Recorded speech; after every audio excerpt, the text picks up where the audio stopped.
కోర్టులో కేసు వేసి charge sheets file చేసి వాటికి సంబంధించి ఇవ్వడం ద్వారా వాటిని కూడా నేషనల్ లోక్ అదాలత్ ద్వారా వాటిపైన చర్యలు తీసుకుంటామని చెప్పి ఈ సందర్భంగా తెలియజేస్తున్నాను.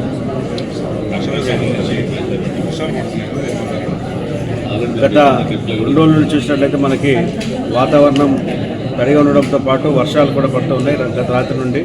అయితే ఈ వర్షాల వలన ప్రజలకు ఎటువంటి ఇబ్బంది లేకుండా ఎప్పటికప్పుడు ఇంజనీరింగ్ సిబ్బంది మరియు పబ్లిక్ హెల్త్ శానిటరీ సిబ్బంది కూడా అప్రమత్తంగా ఉండి ఎక్కడ వాటర్ స్టాగ్నేట్ కాకుండా వాటర్ని ఎప్పటికప్పుడు బైల్అవుట్ చేసే విధంగా లేదా డ్రైన్ అవుట్ చేసే విధంగా చర్యలు తీసుకుంటూ ఉన్నారు.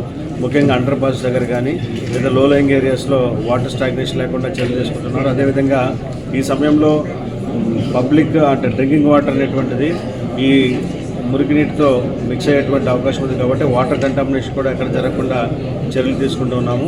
ప్రజలు కూడా అప్రమత్తంగా ఉండి ఏవైనా మీకు ఇష్యూస్ ఉన్నట్టయితే ఎన్ఎంసీ హెల్ప్ లైన్ నెంబర్కి అదేవిధంగా ఎన్ఎంసీ టోల్ ఫ్రీ నెంబర్కి తెలియజేయాల్సిందిగా మీ అందరినీ కోరుతున్నాను. Like, share, subscribe. మరిన్ని వీడియోల కోసం గంట సింబల్ ని క్లిక్ చేయండి. Thanks for watching this video.